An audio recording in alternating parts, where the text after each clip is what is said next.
Police परीक्षा हेतु specially science विषय के महत्वपूर्ण प्रश्न लेकर आए हैं और आज हम टॉप 50 प्रश्न इस वीडियो में डिस्कस करने वाले हैं।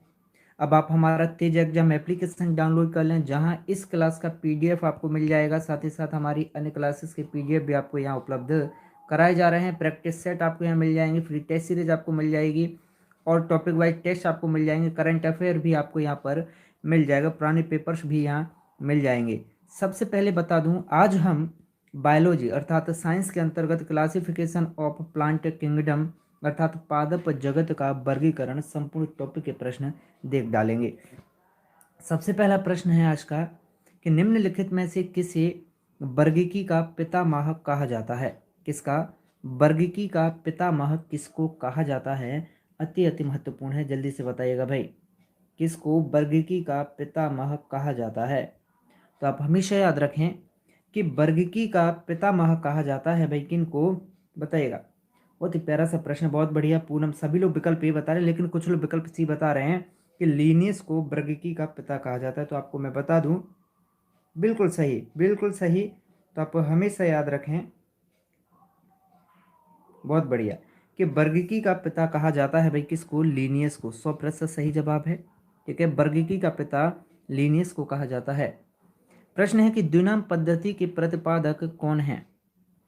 द्विनाम पद्धति के प्रतिपादक कौन है, लीनियस या थियोफ्रेस्टस या इचिंसन या फिर एंगलर, बताइएगा। द्विनाम पद्धति के प्रतिपादक कौन है? तो आप हमेशा याद रखिएगा कि द्विनाम पद्धति के विकल्प 2 का ए बिल्कुल सही है। द्विनाम पद्धति के प्रतिपादक भी लीनियस हैं और लीनियस को ही क्या कहते हैं, लीनियस को ही वर्गीकी का पिता कहा जाता है, लीनियस को ही। ठीक है, प्रश्न है कि सिस्टेमा नेचरे किसकी प्रसिद्ध पुस्तक है। सिस्टेमा नेचरे किसकी प्रसिद्ध पुस्तक है? डार्विन की पुस्तक है या फिर लेमार्क की या लीनियस की या फिर रॉबर्ट हुक की? तो आप हमेशा याद रखिएगा, सिस्टेमा नेचरे प्रसिद्ध पुस्तक है भाई लीनियस की। किसकी? लीनियस की। तो लीनियस के बारे में हमने 3 चीज़ें जानी। लीनियस को वर्गीकी का पितामह कहा जाता है, लीनियस ने ही द्विनाम पद्धति दी, सिस्टेमा नेचर किताब भी लीनियस की है। तो इस तरह से सिस्टमेटिक ढंग से हम चीज़ों को याद करते जाएंगे। प्रश्न है कि पुष्पी पादपों को रखा गया है किस में। पुष्पी पादपों को क्रिप्टोगेम्स में रखा है या फेनरोगेम्स में रखा है या ब्रायोफाइट्स में रखा है या टेरिडोफाइट्स में रखा गया है पुष्पी पादपों को, बताइएगा। तो हमेशा याद रखें, पूनम लोधी को ब्लू कर दिया है, वेलकम टू तेज एजुकेशन। बिल्कुल, सीमा भारती, राजकुमार, मिस्टर सौरभ, वंदना, लक्ष्मी, सभी लोग विकल्प सी बता रहे हैं। लक्ष्मी वर्मा विकल्प डी बता रही हैं। कल्पना उइकी सी, शिव सी, शिवानी सिंह चौहान सी, केशव, आशुतोष, अंजलि, प्रिया, सभी सी बता रहे हैं। तो हमेशा याद रखें, इसका सही जवाब है विकल्प बी, फेनरू गेम्स में रखा गया है पुष्पी पादपों को। किसमें? फेनरू गेम्स में। अगला प्रश्न है, अपुष्पी पादपों को किस में रखा गया है। कैसे? अपुष्पी पादपों को किस में रखा गया है, बताइएगा। अपुष्पी पादपों को किस में रखा गया है, इनमें से ही आप आंसर बताइएगा। बिल्कुल, 5 का क्या हो जाएगा भाई, विकल्प भी बता रहे हैं। नहीं, फेनरू गेम्स में तो भाई पुष्पी पादपों को रखा था। फेनरू गेम्स में किन को? पुष्पी पादपों को रखा था, पादपों को रखा था फेनरू गेम्स में। क्रिप्टो गेम्स में रखा गया है किनको? अपुष्पी पादपों को। किसको? क्रिप्टो गेम्स में अपुष्पी पादपों को रखा गया है। ठीक है, क्लियर है। और फेनरो गेम्स पुष्पी पादपों को कहाँ? पुष्पी पादपों को फेनरो गेम्स में, अपुष्पी पादपों को क्रिप्टो गेम्स में। ठीक है, चलिए अब अगला प्रश्न है, वर्गीकरण की आधारीय इकाई निम्न में से क्या होती है, बताइएगा। वर्गीकरण की आधारीय इकाई निम्न में से क्या होती है? जीनस, फैमिली, स्पीशीज या ऑर्डर, बताइएगा। वर्गीकरण की आधारीय इकाई क्या होती है? तो आप हमेशा याद रखें कि वर्गीकरण की आधारीय इकाई होती है आपकी स्पीशीज। क्या होती है? स्पीशीज वर्गीकरण की आधारीय इकाई होती है। और वर्गीकरण का वर्गीकरण करण का पिता किसको कहा जाता है? वर्गीकरण का पिता। तो वर्गीकरण का पिता कहा जाता है लीनियस को। किसको? लीनियस को वर्गीकरण का पिता कहा जाता है। और द्विनाम पद्धति किसने दी? द्विनाम पद्धति किसने दी? तो आप याद रखना, द्विनाम पद्धति भी दी भाई किसने? लीनियस ने ही द्विनाम पद्धति दी, इतना आप याद रखिएगा। ठीक है भाई। चलिए, प्रश्न है, हाइड्रोफाइट्स होते हैं समुद्री जीव या जलीय पौधे या पादप रोग या जड़ विहीन पौधा? बताइएगा, हाइड्रोफाइट्स क्या होते हैं? हाइड्रोफाइट्स समुद्री जीवों को कहते हैं, या जलीय पौधों को, या पादप रोगों को, या फिर जड़ विहीन पौधे को हाइड्रोफाइट्स कहते हैं? बताइएगा। तो आप हमेशा याद रखें कि हाइड्रोफाइट्स कहते हैं भाई किसको? जलीय पौधे को हाइड्रोफाइट्स कहते हैं। किसको? जलीय पौधे को हाइड्रोफाइट्स कहते हैं, आप हमेशा याद रखिएगा। क्लियर है? चलिए, अगला प्रश्न है, द्विनाम पद्धति का अभिप्राय है जो पौधों के नामों को दो शब्दों में लिखते हैं। द्विनाम पद्धति में क्या होता है? पौधों के नामों को दो शब्दों में लिखते हैं जो बताते हैं उनके किसके बारे में? जो उनके वंश और जाति के बारे में बताते हैं, या फिर जो नाम उनके लिखते हैं ना दो भागों में, पौधों के नामों को जो दो भागों में लिखते हैं द्विनाम पद्धति के तहत, ये उस पौधे के वंश और जाति के बारे में बताते हैं, या फिर उसके जाति और किस्म के बारे में बताते हैं, या फिर कुल और वंश के बारे में, या गढ़ और कुल के बारे में बताते हैं। तो सबसे पहली बात ये, द्विनाम पद्धति के तहत किसी भी पौधे के नाम को दो शब्दों में लिखा जाता है। ठीक है, दो शब्दों में लिखा जाता है, और यह दोनों शब्द किसके बारे में बताते हैं? उस पौधे के, जी हाँ, उस पौधे के वंश और जाति के बारे में ये दोनों शब्द बताते हैं। ठीक है, उस नाम से ही ज्ञात हो जाएगा कि यह कौन से वंश का है और कौन सी जाति का है यह पौधा। प्रश्न है कि जिन पौधों पर बीज बनते हैं किंतु पुष्प नहीं लगते, ये क्या कहलाते हैं?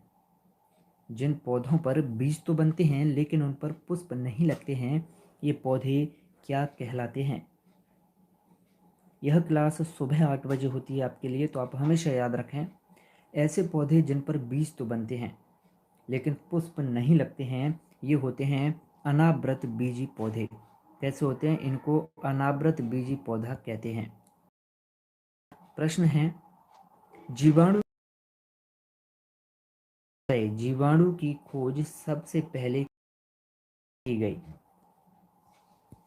वेरी वेरी मोस्ट इंपॉर्टेंट, जल्दी से बताएं भाई। जीवाणु की खोज सबसे पहले किसके द्वारा की गई? तो आप हमेशा याद रखें कि जीवाणु की खोज की गई ल्यूवेनहॉक के द्वारा। किसके द्वारा? ल्यूवेनहॉक के द्वारा जीवाणु की खोज की गई।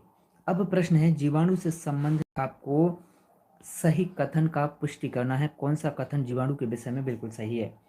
पहला विकल्प है जीवाणु के विषय में कि सभी जीवाणु जो है स्वपोषी होते हैं, गलत है। सभी जीवाणु विविध पोषी होते हैं, गलत है। तो अधिकांश जीवाणु तो विविध पोषी होते हैं किंतु कुछ स्वपोषी भी होते हैं, ये भैया बिल्कुल सही है। ठीक है, विकल्प सी इसका सही जवाब हो जाएगा। क्लियर है? तो अधिकांश जीवाणु कैसे विविध पोषी होते हैं, लेकिन कुछ क्या है, स्वपोषी जीवाणु भी होते हैं। चलेगा। जीवाणुओं को माना गया है, ऐसा क्यों माना गया है? ऐसा क्यों? क्योंकि ये गति नहीं कर सकते हैं जीवाणु, या फिर इनमें कठोर कोशिका भित्ति होती है इसी कारण से, या फिर ये विखंडन के द्वारा गुणन कर सकते हैं इसीलिए, या फिर ये सभी जगह पर पाए जाते हैं जीवाणु इसीलिए इन्हें क्यों पौधों के वर्ग में रखा गया है? क्यों भाई पौधे माना जाता है? जी नहीं, हमारी ओर से बिल्कुल बफरिंग नहीं, नेटवर्क हमारी ओर से बिल्कुल सही है, आपकी ओर समस्या है। तो आप याद रखें, जीवाणुओं को पौधे माना गया है क्योंकि इनमें कठोर कोशिका भित्ति होती है। क्यों? क्योंकि इनमें कठोर कोशिका भित्ति होती है, इसीलिए इन्हें पौधे माना गया है। ठीक है, चलिए अब आगे बढ़ते हैं। प्रश्न है, निम्नलिखित में से किस में माइटोकॉन्ड्रिया अनुपस्थित होता है? बताइएगा, माइटोकॉन्ड्रिया किस में अनुपस्थित होता है? बताइएगा, माइटोकॉन्ड्रिया किस में अनुपस्थित होता है?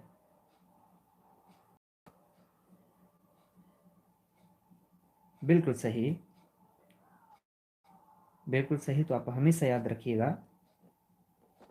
बहुत बढ़िया। तो माइटोकॉन्ड्रिया कहाँ अनुपस्थित होता है? याद रखें कि माइटोकॉन्ड्रिया अनुपस्थित होता है भाई कहाँ पर?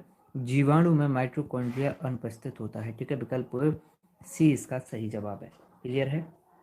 प्रश्न है, जीवाणुओं की साधारण आकृति क्या होती है? जीवाणुओं की साधारण आकृति क्या होती है?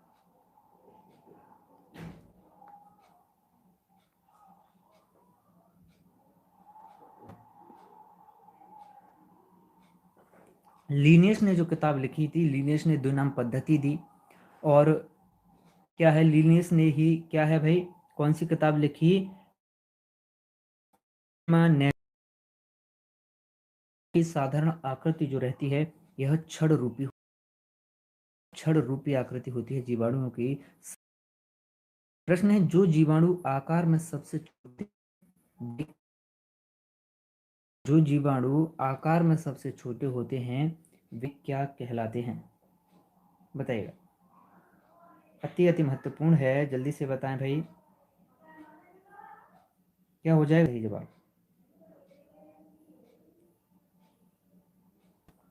बहुत बढ़िया, बहुत ही शानदार। तो आप हमेशा याद रखें। बिल्कुल सही, बिल्कुल सही कह रहे हो भाई।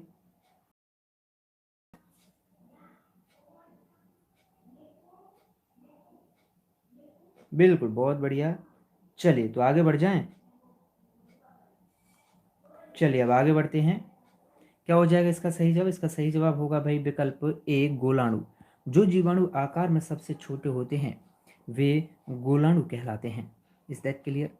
प्रश्न है, एक गोल जीवाणु क्या कहलाता है? एक गोल जीवाणु क्या कहलाता है? बताइएगा। बहुत ही प्यारा सा प्रश्न है। प्रश्न क्रमांक 16 का जवाब बताएं। लाखन यादव, राजकुमार, सौरभ स्टेलवर, वंदना प्रजापति, निधि लक्ष्मी, मौसम राजपूत। तो इसका सही जवाब होगा कि एक गोल जीवाणु कहलाता है कोकस। क्या कहलाता है? कोकस कहलाता है एक गोल जीवाणु। प्रश्न बनता है, एक सर्पिल जीवाणु किसको कहते हैं? एक सर्पिल जीवाणु को कहते हैं भाई क्या? बताएं। एक सर्पिल जीवाणु को क्या कहते हैं? आप याद रखें, एक सर्पिल जीवाणु को कहते हैं भाई स्पाइरेलम। क्या कहते हैं? एक सर्पिल जीवाणु को कहते हैं स्पाइरेलम। प्रश्न है कि वास्तविक केंद्रक किस में अनुपस्थित होता है? वास्तविक केंद्रक किस में अनुपस्थित होता है? एक वास्तविक केंद्रक किस में अनुपस्थित होता है? तो आप हमेशा याद रखें कि एक वास्तविक केंद्रक जो रहता है यह जीवाणु में अनुपस्थित रहता है, हमेशा याद रखना। प्रश्न है, निम्नलिखित में से कौन सर्वाधिक संख्या में पाए जाते हैं? शैवाल या कवक? शैवाल या कवक या फिर जीवाणु या कीट? शैवाल, कवक, जीवाणु या फिर विकल्प डी है कीट। बताएं क्या सर्वाधिक संख्या में पाए जाते हैं? बहुत बढ़िया। तो इसका सही जवाब हो जाएगा कि सर्वाधिक संख्या में पाए जाते हैं भाई क्या? जीवाणु। ठीक है, जीवाणु सर्वाधिक संख्या में पाए जाते हैं। अगला प्रश्न है, जीवाणुओं में अभाव होता है किसका? जीवाणुओं में किसका अभाव होता है? Akash Sharma, welcome to Tej education. Manish Kumar Yadav, welcome to Tej education, नए छात्र हैं, सभी को ब्लू कर दिया। तो आप हमेशा याद रखिएगा कि जीवाणुओं में अभाव होता है भाई माइटोकॉन्ड्रिया का। किसका? जीवाणुओं में माइटोकॉन्ड्रिया का अभाव होता है, इतना आप याद रखिएगा। प्रश्न बनता है कि पाश्चर प्रसिद्ध है किसके लिए? पाश्चर किसके लिए प्रसिद्ध है? पाश्चर किसके लिए प्रसिद्ध है? बताएं। पाश्चर किसके लिए प्रसिद्ध है? बताइएगा। पाश्चर किसके लिए प्रसिद्ध है? तो आप याद रखना कि पाश्चर रोगों की जर्म थ्योरी के लिए प्रसिद्ध है। पाश्चर किसके लिए? पाश्चर रोगों की जर्म थ्योरी के लिए प्रसिद्ध है, इतना आप याद रखिएगा। अगला प्रश्न है कि निम्न में से सबसे छोटा जीव कौन सा है? निम्न में से सबसे छोटा जीव कौन सा है? तो आप हमेशा याद रखें कि सबसे छोटा जीव है भाई माइकोप्लाज्मा। कौन सा है? माइकोप्लाज्मा सबसे छोटा जीव है। अगला प्रश्न है, ऐसे जीवाणु जो सीधे ही वायुमंडलीय नाइट्रोजन के यौगिकों में बदलते हैं क्या कहलाते हैं, बताएं। तो हमें से याद रखें, ऐसे जीवाणु जो सीधे ही वायुमंडलीय नाइट्रोजन को यौगिकों में बदलते हैं, वायुमंडलीय नाइट्रोजन को किसमें भाई, यौगिकों में बदल देते हैं, ये जीवाणु कहलाते हैं नाइट्रोजन स्थिरीकरण जीवाणु। क्या कहलाते हैं, यह जीवाणु नाइट्रोजन स्थिरीकरण जीवाणु कहलाते हैं, इतना आप याद रखिएगा। चलिए आगे बढ़ते हैं। प्रश्न है कि मूल ग्रंथिकाओं पाई जाती हैं किसमें, मूल ग्रंथिकाएं किसमें पाई जाती हैं भाई, यह कुछ लेगुमिनस पादपों और अन्य पौधों में पाई जाती हैं, या फिर केवल कुछ लेगुमिनस पादपों में ये पाई जाती हैं। तो हम इसे याद रखें कि यह कुछ लेगुमिनस पादपों में और अन्य पौधों में पाई जाती हैं मूल ग्रंथिकाएं। ठीक है, अगला प्रश्न है कि मानव की आंत में पाया जाने वाला जीवाणु कौन सा है, मानव की आंत में कौन सा जीवाणु पाया जाता है, बताएं। मानव की आंत में कौन सा जीवाणु पाया जाता है, वेरी वेरी मोस्ट इंपॉर्टेंट है, जल्दी से बताएं भाई। मानव की आंत में जो जीवाणु पाया जाता है वो जीवाणु है भाई एसरीरियास कोलाई। कौन सा है, एसरीरिया कोलाई जीवाणु है जो कि मानव की आंत में पाया जाता है। प्रश्न है कि तपेदिक उत्पन्न करने वाला जीवाणु निम्न में से कौन सा है, क्या है, तपेदिक उत्पन्न करने वाला जीवाणु निम्न में से कौन सा है। तो आप हमेशा याद रखें कि तपेदिक उत्पन्न करने वाला जो जीवाणु है वो है भाई माइकोबैक्टीरियम। कौन सा है, माइकोबैक्टीरियम है जो कि तपेदिक उत्पन्न करता है। प्रश्न है कि भोजन की जो विषाक्तता है वह किसके द्वारा उत्पन्न होती है, भोजन की जो विषाक्तता है यह उत्पन्न किसके द्वारा होती है। तो आप हमेशा याद रखें, भोजन की विषाक्तता उत्पन्न होती है क्लस्ट्रीडियम बोटुलिनम के द्वारा। किसके द्वारा, क्लोस्ट्रीडियम बोटुलिनम के द्वारा भोजन की विषाक्तता उत्पन्न होती है। इस प्रश्न को तो भाई आप 5 स्टार लगा लो आपकी पुलिस परीक्षा के लिए और आपकी सब इंस्पेक्टर एसआई परीक्षा के लिए। ठीक है, इस प्रश्न को कि भोजन की विषाक्तता किसके द्वारा उत्पन्न होती है, क्लस्ट्रीडियम बोटुलिनम के द्वारा। प्रश्न के एंटीबायोटिक से अधिकांशतः प्राप्त होते हैं कहाँ से भाई, एंटीबायोटिक्स जो हैं ये अधिकांशतः कहाँ से प्राप्त होते हैं। तो आप याद रखें कि एंटीबायोटिक्स जो रहते हैं ये अधिकांशतः प्राप्त होते हैं हमारे कहाँ से भाई, ये हमारे जीवाणुओं से अधिकांशतः एंटीबायोटिक्स प्राप्त होते हैं। राहुल राठौर को ब्लू कर दिया है, वेलकम टू तेज एजुकेशन। चलेगा आगे बढ़ते हैं। प्रश्न है नाइट्रोजन यौगिकीकरण में निम्नांकित में से कौन सी फसल सहायक है, बताइएगा। नाइट्रोजन यौगिकीकरण में कौन सी फसल सहायक होती है, कौन सी फसल सहायक है भाई नाइट्रोजन यौगिकीकरण में। तो आप याद रखना नाइट्रोजन यौगिकीकरण में जो फसल सहायक होती है वो है भाई फली। ठीक है, ये नाइट्रोजन यौगिकीकरण में सहायक है भाई फली। अगला प्रश्न है कि नाइट्रोजन स्थिरीकरण में लेग हीमोग्लोबिन का क्या कार्य है, नाइट्रोजन स्थिरीकरण में लेग हीमोग्लोबिन का क्या कार्य होता है नाइट्रोजन स्थिरीकरण में, बताइएगा। तो आप याद रखिएगा कि नाइट्रोजन स्थिरीकरण में लेग हीमोग्लोबिन का जो कार्य होता है वह होता है भाई ऑक्सीजन का अवशोषण करना। क्या, ऑक्सीजन का अवशोषण करना ही नाइट्रोजन स्थिरीकरण में लेग हीमोग्लोबिन का कार्य होता है। किसका, ऑक्सीजन का अवशोषण करना। प्रश्न है कि निम्नलिखित में से कौन सा रोग है जो बैक्टीरिया से होता है, तपेदिक है, पीलिया है, इनमें से कौन सा है, दोनों में से ही बता दो भाई। इन दोनों में से कौन सा रोग है जो बैक्टीरिया से होता है, तपेदिक या फिर पीलिया। आप याद रखें बैक्टीरिया से होने वाला रोग है भाई आपका तपेदिक। प्रश्न है कि निम्नलिखित में से कौन सा रोग है जो जीवाणु के कारण होता है, किसके कारण, जीवाणु के कारण, बताइएगा। कौन सा रोग है जो जीवाणु के कारण होता है। तो हमें इसे याद रखें जीवाणु के कारण होता है भाई आपका कौन सा, हैजा। ठीक है, हैजा आपका जीवाणु के कारण होता है। अगला प्रश्न है निम्नलिखित में से कौन सी बीमारी है जो जीवाणु संक्रमण के कारण होती है, किसके कारण भाई, जो जीवाणु संक्रमण के कारण होती है ऐसी कौन सी बीमारी है निम्नलिखित में से। तो आप हमें याद रखें ऐसी बीमारी जो जीवाणु संक्रमण के कारण होती है यह बीमारी है भाई कौन सी, कुष्ठ। ठीक है, कौन सी बीमारी है, यह बीमारी है भाई कुष्ठ जो जीवाणु संक्रमण के कारण होती है। अगला प्रश्न है कि सूक्ष्म जीवाणुओं युक्त पदार्थ का शीतकरण एक प्रक्रिया है जिसका कार्य क्या होता है? जिसका कार्य जीवाणु का नाश करना होता है, या जीवाणुओं के विकास की गति को घटाना होता है, या जीवाणुओं को निष्क्रिय करना होता है, या जीवाणु के जीव द्रव्य का संकुचन करना होता है। तो आप याद रखें, सूक्ष्म जीवाणुओं युक्त पदार्थ का शीतकरण एक प्रक्रिया होता है। एक प्रक्रिया होता है भाई किसकी? यह एक प्रक्रिया होता है भाई जीवाणुओं को निष्क्रिय करने की। ठीक है, विकल्प सी इसका सही जवाब है। अगला प्रश्न है, निम्नलिखित में से किसके द्वारा दूध खट्टा होता है? बताइएगा, वेरी वेरी मोस्ट इंपॉर्टेंट है। निम्नलिखित में से दूध किसके द्वारा खट्टा होता है? तो आप हमेशा याद रखिएगा कि दूध खट्टा होता है भाई किसके द्वारा? ये बैक्टीरिया के द्वारा। किसके द्वारा? बैक्टीरिया के द्वारा दूध खट्टा होता है। अगला प्रश्न है कि दूध से दही के रूप में जमने का कारण क्या है? दूध से दही के रूप में जमने का कारण क्या है? तो आप हमेशा याद रखें, दूध के दही में जमने का कारण होता है भाई लैक्टोबैसिलस। लैक्टोबैसिलस जिम्मेदार रहता है दूध से दही बनने के लिए। प्रश्न है कि दलहनी फसलों में कौन सा जीवाणु है जो नाइट्रोजन स्थिरीकरण करता है? तो आप याद रखें, दलहनी फसलों में ऐसा जीवाणु जो नाइट्रोजन का स्थिरीकरण करता है, यह जीवाणु होता है भाई राइजोबियम। कौन होता है? ये राइजोबियम होता है जो नाइट्रोजन का स्थिरीकरण करता है। प्रश्न है कि सर्वप्रथम विषाणु की खोज किसने की थी?